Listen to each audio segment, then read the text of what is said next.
Orang ini bisa dapetin 700 juta dalam waktu 3 bulan tanpa konten, tanpa personal branding, iklan doang. Salah mas, 700 juta itu 2 bulan. Kalau 3 bulan, 870 juta.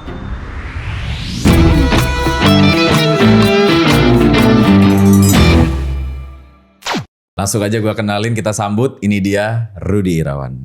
Halo Hai Rudy. mas. Salam duluan. Jadi short story dulu ya. Rudy ini salah satu member berprestasi di Akademi Marketer. Yang muncul, tanda kutip ya, yang muncul artinya yang dia sering nge-tag di story, sering nongkrong sama kita juga. Since dia tinggal deket kantor juga kan, lu satu setengah jam ya, 90 menit ya. Iya benar. Nah, dan banyak sebenarnya yang lain yang malu buat tampil, kayak teman kita Adrianda gitu kan. Betul. Ya kan. Dan masih banyak lainnya, cuman gue berhasil datengin satu nih buat kita interview, kita bedah, bukan bedah dashboard ya. Disclaimer dulu, kita nggak akan ngulik produk apa yang Rudy jual karena itu confidential dan gak etis kalau gue bongkar. Tapi kita pengen tahu story-nya seperti apa dan mungkin nanti boleh spill dikit strateginya seperti apa ya Rudy ya. Boleh mas, Boleh, sangat ya? boleh. Oke, udah dapet approval. Jadi langsung aja, gue kasih pertanyaan pamungkas nih ya. Gimana ceritanya lu bisa bikin omset kurang lebih 700 juta dalam 2 bulan yang lu bilang tadi ya. Betul. Tanpa konten sama sekali. Itu sangat mungkin mas. Gue jujur bisa dapat segitu pakai strategi jualan meta ads. Oke. Gitu. Ya mungkin kalau gue jualan organik, apalagi gue nggak punya personal branding, gue nggak konten, kayaknya gue nggak mungkin deh achieve nominal segitu 700 juta dalam waktu 2 bulan aja, kayaknya nggak mungkin. Itu beneran apa bohongan? Real beneran mas. Coba tunjukin kamera deh. Boleh. Tunjukin. Ini kan 2 bulan ya, dari 17 Februari sampai 17 April. Ini kalau di replace dari tanggal 17 Februari sampai 17 April. 717 juta real. Oke guys, itu bisa kalian lihat sendiri. Mungkin itu bukan hasil yang ya fantastis, di luar sana masih banyak yang luar biasa ya Ruth ya. Betul. Tapi kalau dilihat dari angkanya itu udah mirip, mendekati kemarin gua ngiklanin pakar pajak Dimas Ramadan si Faklana loh. Bismillah bisa lebih mas. Amin, gua aminin. Amin. Nah ini yang bikin gua penasaran. Karena kan gua di series di akunnya Firdi Ads itu jualannya produknya konten kreator lain yang mereka personal branding. Betul. Yang gua heran tuh Rudy itu tidak personal branding sama sekali. Nah orang bilang itu harus personal branding dulu buat cuan. Kenapa lu justru kebalikannya? Karena gini mas, kalau kita ngomongin soal personal branding, itu menurut gua ya, ini menurut keyakinan gua, personal branding itu nggak mudah dan nggak cepet. Apalagi kalau personal branding biasanya pakai traffic organik pastinya gitu kan. Dan itu cara yang memang mungkin orang banyak bisa lakukan.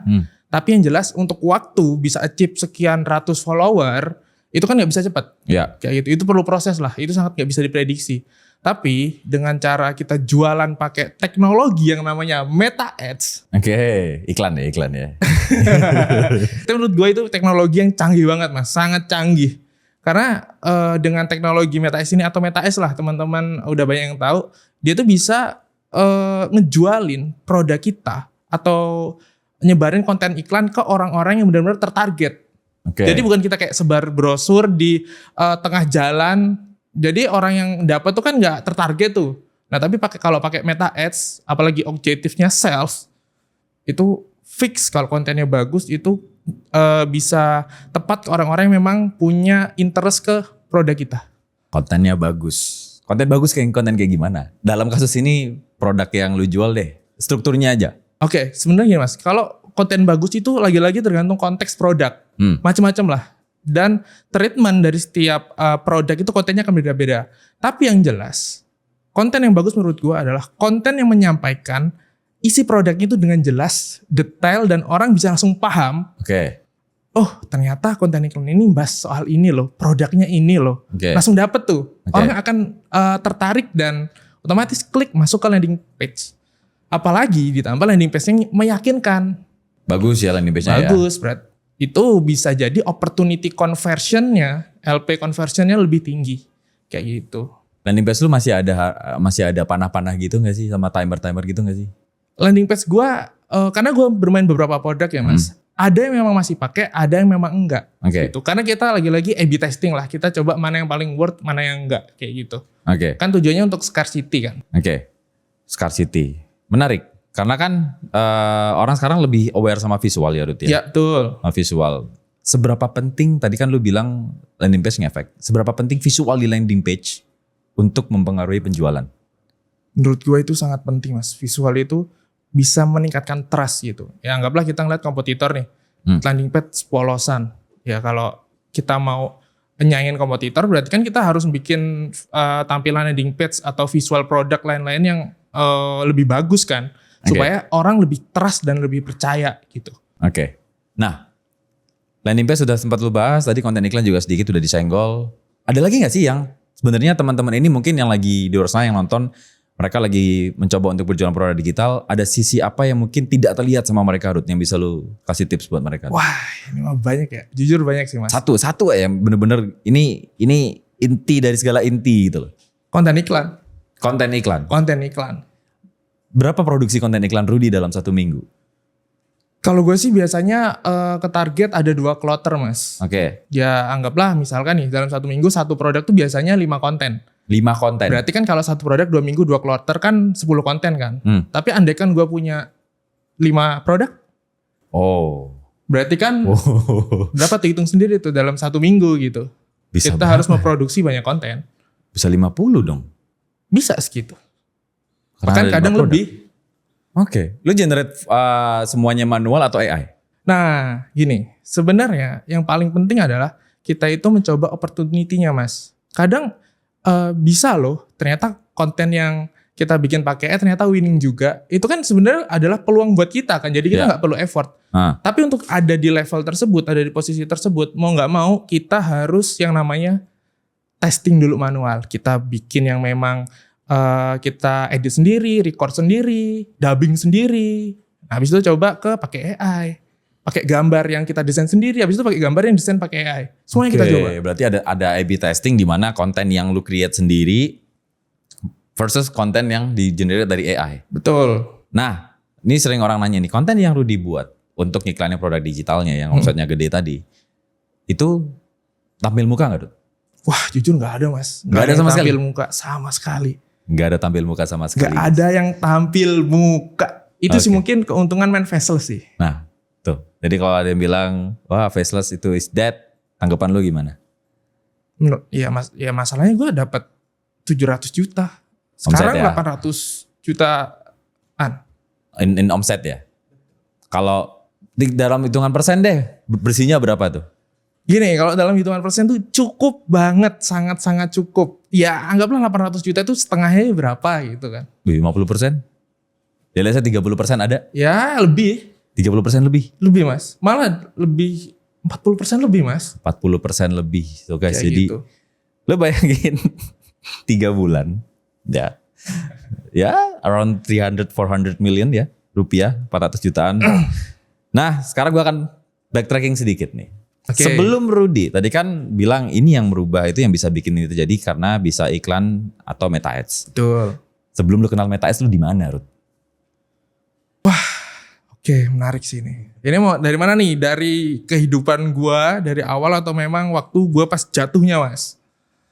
Jangan pas abis lulus sekolah. Oh, habis lulus sekolah ya? Jadi pas sebelum lu kenal meta ads itu lu di mana? Oke. Jatuh lu di mana? Oke, jadi sebenarnya gue basic gue itu buat teman-teman yang belum tahu, gue itu basicnya adalah multimedia kreatif. Karena gue Oke. ngambil jurusan SMK kan. Ya. Di sana gue udah biasa dengan video editor, udah biasa dengan bikin website, desain, digital marketing walaupun sedikit-sedikit gitu. Tapi gue familiar dengan hal-hal tersebut. Oke. Oke kan, makanya dari situ gue awal-awal buka jasa mas, jasa receh-receh lah, jasa desain, bikin vektor, Mirip-mirip jasa kayak agensi mini gitu lah ya. edit video, Oke. dan itu semuanya gue lakuin sendiri. Jadi gue di situ merasakan bahwa capeknya ketika kita bergelut di bidang jasa. Oke. Menurut ya mungkin gue gak jago di luar sana pasti ada yang lebih jago dari gue mas. Tapi untuk level gue waktu itu gue nggak sejago itu ternyata untuk bidang jasa kan. Pada akhirnya waktu itu gue kerja, gue ketemu sama orang yang memang dia suka sama gaya desain gue gaya berpikir gue, akhirnya kita joinan lah, kita masuk di bidang kripto waktu itu. Kripto. Oke, menarik nih. Kripto Trading. tuh. Nah, sebelumnya awalnya enggak Mas, gue masuk tuh 2023. Oke. Gue kenalan masuk dengan di bidang kripto, tapi di sana gue bekerja sebagai desainer brandingnya. Oke. Jadi kan kalau kita ngomongin kripto kan ada yang namanya launching coin, Yeah. meme coin. Itu kan butuh aset branding kayak logo, website, Yeah. dan untuk marketing lainnya lah gitu kan. Developer. Waduh, lebih tepatnya temennya developer. Oke. Jadi gitu, jadi gue tau lah gimana cara bermain di kripto ini, terutama meme coin kan. Oke. Sampai akhirnya pokoknya 2023 masuk, waktu itu kan masih kuliah semester akhir, sampai 2024, wah itu nyayur parah sih Mas. Oke. Nyayur parah. Oke. Mana ada anak kuliahan bisa dapat gaji per bulan 15 sampai 20 juta. Widih. Wah itu nyayur sih. Oke. Dari sana happy banget gitu kan. Lupa sama Wah, yang lupa lain-lain ya. diri plus lupa Tuhan. Ai. Lupa Allah. Oke. Itu buat teman-teman tuh, kalau kalian di atas jangan sampai tuh. Ngeri banget tuh. Ngeri gitu kan. Itu yang di sono, yang di belakang nggak dapet cuan juga lupa sama Allah. Waduh. jangan ditiru. Tapi intinya gini, kalau kalian ada di posisi di atas harus tetap ingatlah sama Yes, setuju. sama Allah lah, sama Tuhan gitu kan. Sampai akhirnya apa? Di akhir 2025 itu kan bull run tuh Mas. Oke, ya. 2024. Ya 2024 bull run kan. Nah. Wah itu jujur nyayur parah Mas. Nyari duit 50 juta setengah jam itu masuk akal. Oke. Kenapa bisa? Gua kasih tahu. Kan gua desainin untuk desain meme coin. Meme coin ini kan gua otomatis dekat sama si developer. Ya, lu tahu lah. Ya berarti gua tahu kan tickernya apa. A1 lah ya. Betul. Kontrak addressnya apa. Apalagi kan mereka langsung ngasih update ke kita. Ah.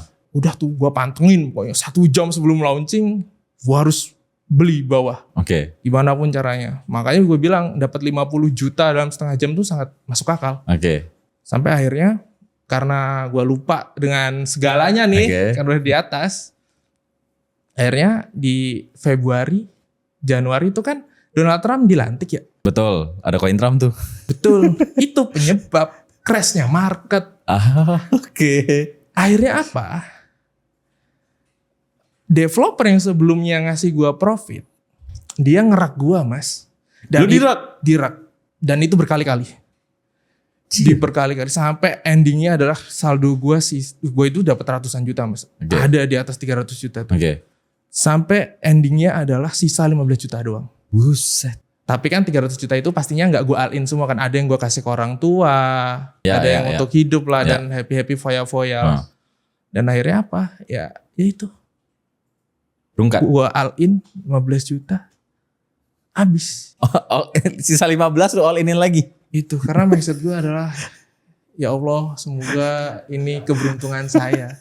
Jadi gue mengandalkan keberuntungan gitu loh Mas. Gue nggak mengukur opportunity, resikonya, lain-lain. Karena sebelumnya memang biasa all in, masukin 10 juta, masukin 15 juta itu sangat bisa cuan gitu. Oke. Sampai gue nggak nerima market ini ternyata udah crash, udah jelek. Gue paksain. Berarti kerugian terbesar lu selama di hidup lu itu berapa kemarin? Waktu di fase lu di bawah itu?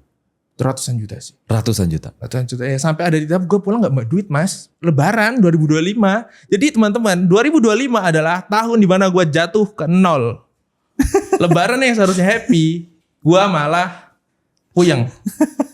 Tapi secara mental gue kepo deh. Secara mental lu sempet ada, aduh gue nyerah nih, give up nih. Nah itu dia Mas. Gue sih bersyukur. Kenapa? Bersyukurnya adalah sebelum gue ngalamin ini, gue tuh udah pernah kerja di salah satu tempat. Ya. Yang di sana gue dididik supaya punya mentality untuk sebagai fighter. Ya. Mentality mau mengusahakan sesuatu. Gak ada tuh namanya menye-menye. Gue jujur sampai sekarang berterima kasih lah kepada tempat kerja gue sebelumnya. Di sana gue diajarin banyak hal, terutama soal mentalitas orang fighter. Gue berterima kasih. Makanya ketika gue down, ya mungkin gue tetap ada rasa sedih, rasa kayak nggak menerima kayak gitu kan. Tapi mau gimana? Gue nyatanya nggak punya duit. Lu mau down gimana pun ya nyatanya tetap gak punya duit kan. Iya, iya. Ya akhirnya mau gak mau gue harus coba bangkit gitu. Ya. Tapi sebelum itu mas, gue kan udah kerasa tuh saling rungkat-rungkat. Akhirnya gue coba berbagai opportunity lah yang masuk akal menurut gue waktu itu. FB Pro. FB Pro oke. Gue main itu mas. Oke. Gue langsung bikin waktu itu stok nyampe ratusan konten. Oke. Dan ternyata gak masuk akal. Sangat tidak masuk akal buat gue ya. Nggak ada yang monet. Nggak ada yang mau net, view-nya cuma 100, Oke. 50, nggak masuk Oke. akal menurut gue. Akhirnya apa? Sebulan jalan, gue nggak ngelihat ada peluangnya buat gue ya. Mungkin nggak cocok buat gue mas. Gue pindah affiliate TikTok. Oke. Affiliate TikTok itu waktu itu masih eranya brutal konten. Ya, Iya sehari kan? posting 10, 20. Betul. Gue coba waktu itu dengan duit yang ada ya, beli produk 5 semuanya Beli tuh. beli. Oke. Beli. Padahal kan yang diajarinya harusnya kita pakai barang yang ada kan. Iya, iya. Tapi kan gue merasa kayak wah ada nih market yang produknya bagus. Akhirnya apa? Gue bikin video lah. Satu produk ini gue bikin waktu itu 50 video. Shit. Wah itu gue bikin masuk itu. Oke. Gue stok dulu semuanya nih. Berarti udah 50 dikali 5 nih berapa? Gue stok, habis itu gue upload. Ternyata penyakit dari TikTok affiliate yang gue tahu waktu itu adalah stuck di 200 view. Oke. Dan gue mau nge-ads ternyata gak berhasil kan. Akhirnya apa? Gue berhenti. Gue nyari opportunity lain. Apa itu? Ketemulah dropship waktu itu. Oke. Produk fisik ya? Produk fisik. Akhirnya kan gue coba join kelas sana sini gitu kan. Ternyata jalanin gak cocok gitu kan. Sampai akhirnya waktu itu gue coba chat Mas Firdi. Gue lupa lagi. Lupa Mas Firdi gitu kan. Akhirnya gue chat dengan keluh kesah gue. Ya kan kalau dropship kan permasalahannya adalah dibalesin chat ya mas. Ya. Gue bilang CTWA ya. Mas Firdi kalau dropship kan balesin chat ya. Apalagi dengan kerjaan gue yang sekarang kayak gini kan gue mau gak mau harus gak bisa ninggalin kerjaan yang sebagai desainer aset tadi itu kan. Aset branding tadi. Kata Mas Firdi ya udah Ruth coba jalanin aja. Kalau mau sih naik ke LP gitu. Wah LP kan setahu gue mahal mas gitu kan. Opportunity-nya juga belum tahu, apalagi duit gue kan nipis kan. Akhirnya apa? Ya udah. Mas Firdi bales kayak gitu. Udah tuh gue jalanin dropship dengan ilmu yang gue tahu. Ya cuman BIP mas. Yes. Gue jalanin selama Berapa bulan tuh? 1 atau 2 bulan ya. Oke. Hampir 2 bulan BIP. Dan dari situlah titik gue merenung. Merenung. Ternyata nyari duit gak segampang itu. Oke. Yang tadinya lu biasa pencet tombol doang langsung teng. Betul. 50 juta. Sekarang tiba-tiba wah. Betul. Susah ya. Itu titik balik gue, semuanya kebuka. Dan akhirnya gue berpikir bahwa ternyata nyari duit itu gak segampang itu. Oke. Gak segampang itu. Itu gue kebuka dan gue langsung lihatlah semuanya apa kesalahan gue gitu kan. Ya ternyata ya gue lupa Tuhan. Itu sih yang gue dapat. Oke. Ini menarik nih. Kenapa titik baliknya itu dulu ke bisnis online, bukan ke trading lagi? Ya karena gue melihat waktu itu opportunity-nya gak ada mas. Opportunity-nya udah gak ada. Ya mungkin buat teman-teman yang main kripto pasti akan menjawab ya opportunity-nya ada kok. Ya karena kalian jago. Gue gak sejago kalian. Gue akuin. Oke. Kayak gitu. Mungkin gue gak bisa survive lah di kripto. Tandanya apa ya gak cocok buat gue kan mas. Ya. Gue harus cari opportunity lain yang memang masuk akal. Hasil apa? Gue langsung menyadari adalah gue kan punya skill set. Ya. Yang gue bilang multimedia kreatif tadi itu kan kayak satu skill set gitu kan. Benar, itu sulit tuh. Itu Betul sulit kan jujur mas. tuh. Akhirnya gue merasa kayak gue gak ada jalan lain. Gak mungkin gue harus cari opsi lain. Apalagi gue lebih puyeng lagi dengan saran dari orang tua. Cari kerja. Ini ada rekomendasi nih kerjaan sini. Coba apply sana sini. Gitu sini. Itu digajinya segini loh. Ada yang lebih. Menurut gue nih bener tapi gak masuk akal. Coba dong. Kata sama gue ya mas. Coba dong sana. Chat KDM. Siapa tahu dikasih kerjaan. Itu mas. Itu titik. Gue di rumah tuh puyeng dengan saran orang tua gue kayak gitu. Ya mungkin gue sih menyadari orang tua mau yang terbaik buat gue. Ya. Cuman saran dari orang tua buat gue gak cocok. Ya. Gak masuk akal. Ya. Gak masuk akal. Buat teman-teman yang orang tuanya suka gitu, ya diterima ya. Iyain aja. Oke. Setelah itu, Alhasil apa? Gue itu ketemunya tuh malah sama video reelsnya Mas Wirdi. Yang series. Ya. Dropship. Series produk digital. Oke. Gue tonton. Sampai akhirnya. Oke. Kayaknya ini masuk akal deh. Lebih less effort ya. Iya. Soalnya Mas waktu itu kan jualan e-book ya. Ya. Ngasih tahu Mas faceless. Jualan e-book. E-booknya bikin sendiri. Kayaknya gue bisa deh. Series Bitcoin kalau nggak salah itu ya. Itu series iya Bitcoin. Bitcoin series ya. Bitcoin. Ya. Itu gue ngerasa kayaknya gue bisa deh di sini. Oke. Akhirnya apa? Gue sekali lagi mastiin nanya ke Mas Firdi. Waktu itu gue langsung join Akademi Marketer. Ya. Karena gue yakin Mas Firdi udah buktiin nih. Gue jujur gak kena iklan Mas Firdi malahan. Oke. Gue lihat dari konten organik. Langsung gue beli. Terus gue sekali lagi tanya ke Mas Firdi di grup yang jujur itu. Pertanyaan gue panjang dan gue bersyukur Mas Firdi mau bales. Gue bilang, Mas, gue inget yang itu. Iya kan? Gue kondisi gue kayak gini. Gue enaknya gimana ya? Mau dropship atau produk digital? Akhirnya Mas Firdi bilang, ya kalau dengan kondisi lo seharusnya produk digital. Udah Mas. Lu fokus di situ. Gue langsung fokus. Tapi kan sorry gue potong ya. Lu kan sebelumnya pernah boncos tuh. Yang di produk fisik kan. Ya kan. Kesalahan terbesar apa yang membuat lu itu sampai mengalami yang namanya boncos? Pertama kesalahan terbesar adalah kita gak pernah tahu pola Mas. Saya gak pernah tahu pola. Gue gak pernah tahu polanya ini gimana sebenarnya. Bayangin. Kita testing 5 produk. Habis itu running 5.000 di kill. Ya. Nah, it's okay, itu masuk akal. Tapi yang jadi masalah adalah dengan ilmu gua waktu itu, gua kan beli banyak kelas ya. Ya. Ada yang bilang tunggu 3 hari. Oke. Ada yang bilang sehari bisa. Ya. Ada yang bilang cuma 2 jam aja bisa nemuin potensi produk winningnya. Gua kan bingung ya. Apalagi kondisi yang pemula. Terlalu banyak informasi yang masuk dan berbeda-beda. Ya. Gua bingung. Makanya gue bisa boncos. Oke. Itu dia. Polanya gak tahu. Kalau yang di produk digital menarik nih. Akhirnya apa yang lu lakuin step awalnya tuh? Oke, menarik sih. Produk digital kan karena gue sebelumnya udah punya basic meta ads-nya. Akhirnya apa? Gue tuh intinya masuk ke produk digital tuh bulan Oktober, Mas. Ya. Berarti belum lama kan sampai sekarang? Belum lama. Belum lama kan? 5 bulanan kan? Ya. Dari sana gue udah punya basic meta ads. Apalagi dengan background gue multimedia kreatif, gue kan ya udah tinggal bikin produknya gitu kan. Tapi ternyata waktu pertama jalan ya boncos juga. Produk apa ya waktu itu lu jual? E-book Mas. E-book. Iya, e-book waktu itu. Gue sih udah menerapkan strategi gitu kan, yang diajarin di modul fast track-nya gue tonton gitu kan. Sama di advance meta ads-nya gue tonton semua. Intinya modul lu Mas yang ada di kelas gue tonton semua. Oke. Apakah cuma sekali? Enggak, berkali-kali. Buat kalian yang gak paham, apalagi baru nonton sekali, kalian kurang nonton. Harus berkali-kali. Kalian harus mengakui kadang kita itu gak sepintar itu loh. Gitu. Terus titik baliknya yang momen apa sih yang bikin lu wah ini pasti bisa berhasil nih. Sampai akhirnya lu bisa dapat produk yang wow gitu loh. Iya, momen yang pastinya gue kan waktu itu gini sih Mas. Waktu gue udah jalan, gue coba running lagi ternyata belum berhasil. Gue yakin ternyata gue belum ketemu metodenya lah. Gue belum ketemu polanya gitu. Tapi faktanya di testimoni emas, testimoni Akademi Marketer, kok banyak yang ngasilin puluhan juta bahkan ratusan juta. Betul. Itu kan jadi pertanyaan buat gue Mas. Ya. Emang gue segoblok itu ya? Emang gue gak sepinter itu? Itu yang waktu era lu itu yang udah ngasih testimoni si Rido duluan sama Adrianda tuh. Betul, dari situ.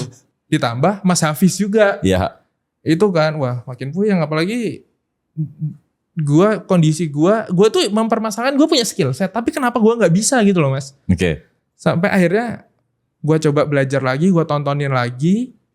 Dan akhirnya gue waktu itu nyoba tanya ke Mas Hafiz juga kan, selaku dia kan member di sini juga kan di marketer kan, dia mau sharing dan ya gue akhirnya menemukan pola cara mainnya gimana. Kelas. Nah, apa yang bikin beda selalu menemukan pola? Apa yang bikin beda cara belajarnya Rudy dulu versus sekarang?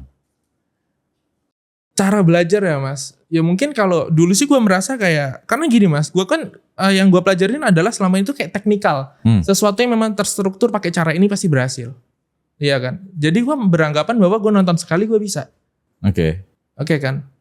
Tapi ternyata gue baru paham bahwa MetaS itu adalah hal yang variabelnya banyak. Kita nggak bisa lah bilang MetaS pakai cara ini berhasil. Belum tentu. Karena kadang permasalahan yang sama, solusinya beda. Masalah sama solusinya beda. Setuju. Iya kan? Setuju. Maka dari itu yang sekarang gue lakukan adalah gue itu nggak bisa hanya nonton video sekali, itu nggak bisa, harus berkali-kali sampai paham. Dan gue sekarang nggak bisa belajar di satu tempat aja. Gue harus belajar ke tempat yang lain, orang yang lain. Contohnya kayak Mas Firdi, Mas Neru dan lain-lain lah. Itu kan punya sudut pandang yang berbeda-beda. Oke. Pastinya itu kan nambah variabel buat gue gitu kan, kayak menentukan hal yang gue lakukan ini, gue ngiklan ini masalahnya apa? Oh, Mas Firdi pernah bilang gini nih. Oh, Mas Neru pernah bilang gini. Akhirnya gue tahu. Gitu. Oke. Nah, ini satu pertanyaan ini bagus buat potongan ya. Kalau ada statement gini, Ruth, lu jago ngiklan, produk apapun digital lu jual pasti laku. Lu setuju nggak? Kalau konteksnya jago ngiklan, menurut gue enggak. Kenapa? Karena kadang produk winning di kompetitor, di kita belum tentu winning, Mas. Oke, berarti konteksnya ini misalkan nih, lu jago ngiklan banget nih. Tapi produk yang lu ambil asal, brandingnya, marketing kitnya, visualnya asal-asalan. Potensi lakunya gimana? Kecil, potensinya kecil. Sangat-sangat kecil. Nggak bisa. Gitu ya? Nggak bisa, Mas. Kenapa? Kenapa? Karena lagi-lagi walaupun contoh nih, kita ngikutin kompetitor. Kita harus kita tweak lagi, Mas. Kita ubah, kita buat perbagus lagi. Dan ilmu itu yang nggak semua orang punya menurut gua. Gimana caranya menginovasikan produk yang udah ada, kita inovasikan jadi sesuatu yang sedikit berbeda. Oke. Kayak gitu. Jadi simpelnya gini deh, kayak ya kompetitor udah jalan, database mereka udah banyak. Pasti otomatis pixel sama dashboard mereka udah pinter lah gitu algoritmanya kan. Apalagi kita baru masuk dengan tampilan yang sama lagi plek-ketiplek, ya nggak bisa. Oke. Nggak bisa, Mas. Waktu lu mulai, lu tuh punya modal berapa sih? Gua kepo dah. Wah, mulai ya. Karena tadi sudah boncos. Oke. Modal gua 0, gua minjem cewek gua, Mas. Minjem cewek lu ya? Minjem cewek gua. Karena gak punya duit lagi. Sumpah, dibilang 0. Berarti campaign pertama pun yang lu bikin itu boncos ya? Boncos. Boncos kan? Boncos. Campaign pertama, iklan pertama kali di Meta Ads itu hasilnya boncos. Boncos. Oke. Nah, sangat boncos. Terus dari 0 ke 350 juta per bulan, berarti kan 700 juta 2 bulan, kan berarti sebulannya berarti di omset 350 juta omset ya teman-teman ya. Skill apa yang paling pengaruh? Buat teman-teman nih, skill apa yang paling pengaruh? Menurut gue ya, skill yang paling pengaruh sih yang pertama memang dari sisi multimedia kreatif tadi. Itu yang pertama. Itu skill yang harus bisa. Dan yang kedua, feeling menentukan kayak ini tampilannya bagus loh, ini tampilannya enggak. Ini iklan bagus, ini iklan enggak. Oke. Pertama sense dari ya, sense untuk visual ya. Betul, itu dari sisi itunya dulu, Mas. Yang kedua adalah dari sisi scaling menurut gua. Scaling. Meta Ads berarti ya. Meta Ads. Oke, ini menarik nih, ini dilihat juga. Berarti skill paling penting di Meta Ads menurut lu apakah scaling, baca data atau apa? Baca data, udah. Kalau gua kan baca data. Iya. Kalau gue ada sih baca data sama scale-nya. Baca data sama scale. Ya kenapa Mas gue bilang gitu? Mungkin teman-teman akan lebih relate dengan baca data. Karena menurut gue gini Mas. Dulu gue kan udah running produk ya. Memang ngasilin waktu itu kan. 2 minggu 10 juta is okay. Tapi pertanyaannya adalah yang pertama gue di sana memang 10 juta omset. Gue cuma untung 2 juta. Oke. Itu memang kesalahan di salah baca data. Oke. Terus yang kedua adalah di sana omset gue per harinya tuh naik turun. 500.000, 200, boncos kadang. Sampai akhirnya gue mempertanyakan gimana sih caranya biar naikin dari 500.000 ke 1 juta. Ya. Dan seterusnya. Oh ternyata caranya adalah ya scalingnya. Scalingnya, entah scaling konten, scaling campaign, itu dua hal yang berbeda loh. Oke, nyambung lagi. Kapan waktunya testing, kapan waktunya scaling? Waktu testing, ya kalau ya waktu testing, waktu produk udah ready Mas, marketing kita udah ready gitu. Tapi yang jelas untuk waktu testing adalah ya 3 hari aja gitu. 3 hari? 3 hari. Berarti masa testing lu 3 hari ya? 3 hari, apapun yang terjadi mau boncos atau apapun itu 3 hari, biar valid. Ya mungkin di teman-teman di luar sana banyak yang 2 hari aja bisa gitu. Tapi kalau gue mau ngevalitin aja 3 hari. Lanjut nih biar teman-teman dapat insight lagi. After 3 hari nih, let's say ada yang gacor, apa yang lu lakuin? Ada 1 atau 2 konten iklan yang bagus, apa yang lu lakuin? Nah, konteks di sini bagus adalah patokannya, gue lengkapin ya Mas. Patokannya ROAS. Ya, setuju. Patokannya ROAS. Jujur kalau teman-teman lihat apakah gua acuannya CTR dan lain-lain itu yang perlu. Tapi lagi-lagi setelah after 3 hari patokannya adalah ROAS. Oke. Mana konten iklan yang ROAS bagus? Scale. Berarti patokannya adalah yang lu tahu suatu ads itu layak di scale atau enggak dari ROAS ya? ROAS-nya bagus. Lu bilang tadi scale. Scale-nya ini apakah naikin budget kah atau lu duplikat kah atau gimana? Cobain semua. Cobain semua. Nah, ini menarik ya. Ini gua buka dikit, spill dikit datanya, tapi bukan via gambar. Berapa campaign yang lu jalanin sekarang? Per hari ini ada 56 campaign. 56 campaign. 56 ya, Rod ya? Betul. 56. Nanti mungkin bisa lu screenshotin tapi di blur itunya namanya. Nanti biar bisa kita tampilin ya editor ya. Boleh. Itu. 56 campaign, guys. Gua waktu bedah dashboardnya Rudy, gua sendiri pusing. Dan Rudy sempet cerita ke gua, ngeluh ke gua. Ngeluhnya adalah fanpage-nya sampai ada notif bahwa kebanyakan konten iklan. Betul. Itu nggak pernah kejadian di gua. Tapi kejadian di Rudy itu sampai gua juga heran. Keterangannya apa, Rud? Limit. Jadi ada bayangin teman-teman, fanpage itu ada sampai keterangannya limit konten iklan terlalu banyak, harus hapus dulu ya. Harus matiin beberapa. Oke. Supaya yang baru bisa running. Berarti kan nggak bisa running semua. Lu bikin konten iklan semua banyak, boleh. Cuman nggak boleh semuanya running. Betul. Nah, campaignnya 56. Kreatifnya berapa, Rud? Wah, itu banyak banget, Mas.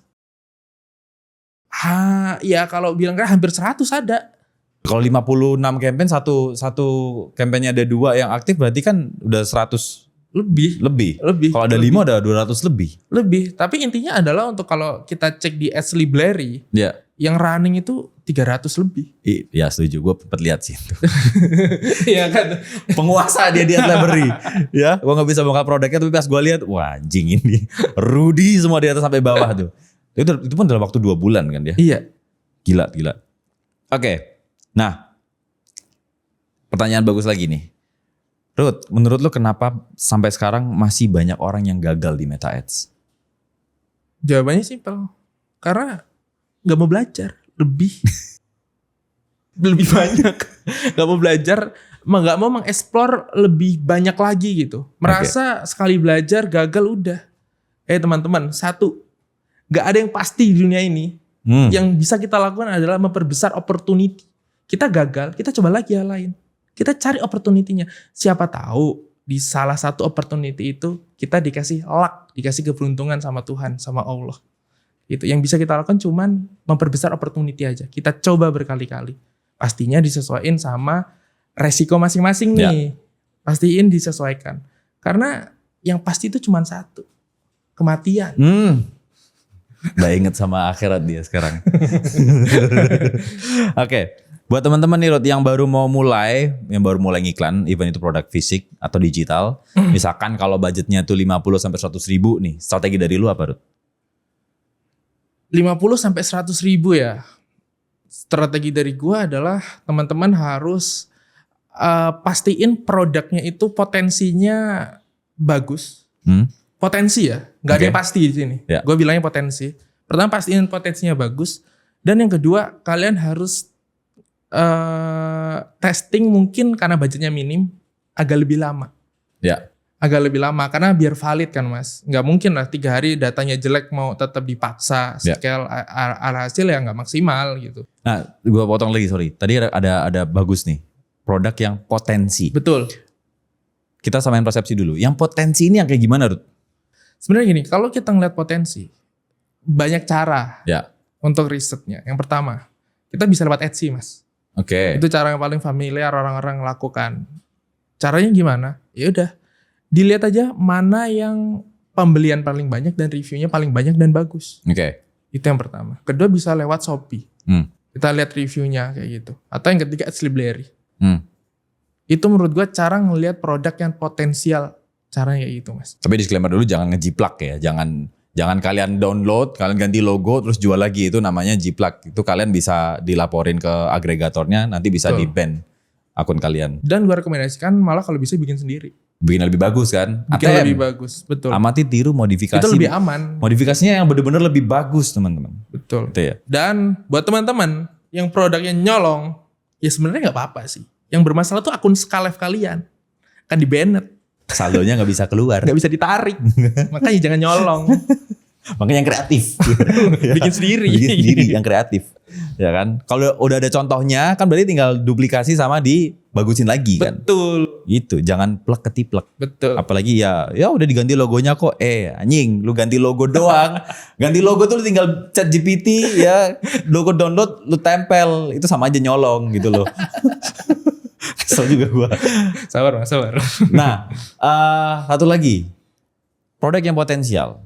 Apakah produk yang sebenarnya menjual, kan produk digital kan menjual informasi, Ruth. Betul.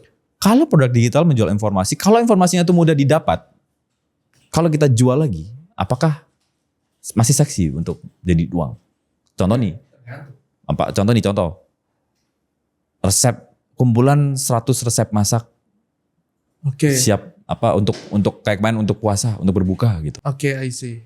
Mungkin ini itu tergantung mas. Tapi kalau memang kita yang pertama, kalau kita jualnya memang real kayak yang mas sebutkan resep gitu, kayaknya enggak deh. Oke. Karena itu bisa dicari di Google, ChatGPT. Yes, setuju. Jadi ya mungkin laku, tapi potensinya sangat kecil. Yes. Mau nggak mau kita yang bisa kita lakukan adalah kita mungkin akan bermain di niche resep. Cuman kita cari hal lain yang belum banyak. Contoh resep no gluten Resep no gluten, nice. itu kan nggak banyak. Resep rendah kalori, tinggi protein. Itu dia. Niche seperti itu ya mungkin niche-nya tetap resep tapi kita cari Spesifikin lagi ya. spesifik nih hal lain apa nih? Resep Yang anti jarang diabetes, resep untuk orang hipertensi tuh. Dari ngobrolan ini udah ketemu. Ya kan? Ya kan? Jadi valid ya. Kalau jual produk digital, informasinya itu mudah didapat dan terlalu general, itu justru rentan untuk susah laku ya. Betul. Dan saya ada tambahan nih mas gue mas. Buat teman-teman yang berpikir jualan produk digital, jualan e-book, kalian bikin ChatGPT langsung jual. Apalagi niche-nya atau judul yang kalian pakai itu seperti Mas Firdi bilang udah familiar, potensi lakunya kecil. Kalian harus explore lagi lebih spesifik. Oke. Sayang budget iklan. Sayang budget iklan. Ya, lanjut. Apa pesan lu nih buat teman-teman yang baru mulai di dunia produk digital? Terutama iklan. Oke, buat teman-teman ya yang memang baru mulai di produk digital.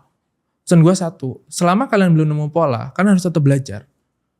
Kalian tontonin semua video kalau mau beli kelas lah gitu. Dan menurut gue, kalau teman-teman mau mempelajari suatu hal, konteks ini produk digital, cara paling tercepat kalian menguasai itu adalah dengan beli kelas sebanyak-banyaknya, belajar sebanyak-banyaknya, tonton video berulang-ulang. Jangan malas belajar ini gitu ya. Jangan malas belajar. Itu cara paling cepat. Kayak gitu. Karena kalau kalian hanya nonton gratisan susah. Gitu. Ya yang paling penting join Academy Marketer aja. Ketemu Mas Firdi nih. Kalau malas baca, malas praktek, malas lihat video bisa gak? Wah susah sih itu mas. Susah sih. Saran, jangan punya mentality males dan instan. Oke. Susah. Oke. Nah, gue kepo nih Ruth, lu kan tadi sempet jatuh after rungkat trading ya. Apa yang perbedaannya? Kan lu naik lagi tuh. Income-nya sekarang udah bisa dibilang puluhan sampai ratusan juta per month. Alhamdulillah, karena ingat Tuhan sih. Karena inget Tuhan. Apa yang Ruth rasain perbedaannya setelah lu jatuh terus sekarang punya income? Wah, gue jujur sekarang lebih happy sih. Happy. Lebih happy. Pertama, gue lebih dari sisi kerjaan dulu ya mas bisnis. Gue lebih berani sekarang. Oke. Gue untuk budget iklan gak pelit lah sekarang. Oke. Ruang gerak lu lebih bebas lah soalnya ya. Betul, kayak gitu. Jadi lebih enak, lebih fleksibel gitu. Terus yang kedua, gue happy karena gue pertama dana darurat udah aman. Oke, mantap Udah banget nih. nih. Dana nikah aman. Kapan terusan tiba diundang? Secepatnya mas. Ai, Doain aja. Mau nikah dia, oke. Terus yang ketiga bisa ngirim orang tua Masya Allah. setiap bulan. Itu kayak itu buat seorang anak tuh happy banget sih. Gue sih jujur happy. Oke. Terus yang ketiga, setiap hari tuh gue ada pemasukan mas. Setiap hari gue ada pemasukan, mau gue tidur seharian, gue tetap ada pemasukan gitu. Dan yang terakhir adalah gue bisa makan apapun yang gue mau. Gue bisa kemanapun apa yang gue mau. Karena dengan penghasilan setiap hari, di tabungan ini tidak akan berkurang. Tapi ada yang skeptis nih, Ruth? Ini buat potongan ya. Kemarin kan gue sempat bikin konten, kalau kita kerja sendiri dari rumah itu kita punya kebebasan waktu. Betul. Tapi ya itu tadi, lu kan sampai sekarang juga pasti tiap sejam atau 2 jam sekali pasti lihat handphone, at least chat Telegram kan. Betul. Even 30 menit sekali lah, gue juga seperti itu. Betul. Orang bilang, ya percuma lu bebas bisa kemana aja, tapi tiap jam buka laptop. Menurut lu gimana? Gue nggak setuju sih kalau itu. Kenapa? Ya karena yang pertama konteks bebas itu apa? Nggak ngapa-ngapain. Oke. Apa gimana gitu. Oke. Menurut gue adalah yang gue cari adalah fleksibilitas. Flexibility. Iya, ya contoh kalau gue kerja di kantor, misalkan hari ini gue ada mau apa acara kemana kan gue harus izin. Kadang izinnya ribet, gue harus ngelarin kerjaan. Oke. Tapi kalau hal gini kan cuma ngeliat dashboard, Oke. cuman mantau iklan, matiin, hidupin. Oke. Sefleksibel itu. Contoh gitu. hari ini Jumat habis Jumatan podcast, sore nanti ketemu influencer. Aduh, happy banget. Potongan. Gitu. Oke. Jadi lebih ke fleksibilitas gitu. Tapi gini mas, mungkin buat teman-teman jangan merasa ini kerjaan gampang. Oh tidak, ini tidak gampang. Ini nggak gampang. Kelihatan gampang ketika udah running ya. Ya. Udah running itu kan kelihatan gampang. Tapi kan ada proses di balik ini sebelum ini running kan. Itu prosesnya nggak mudah pastinya. Nggak mudah ya teman-teman. Sangat tidak mudah gitu. Dan satu hal buat teman-teman adalah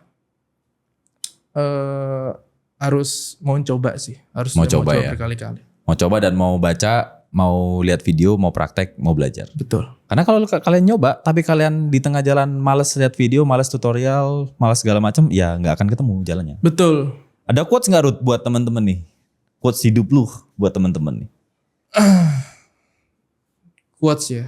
Mungkin gue lebih ke pengingat aja mas. Oke. Pengingat bahwa sebenarnya kepastian itu nggak pernah ada teman-teman.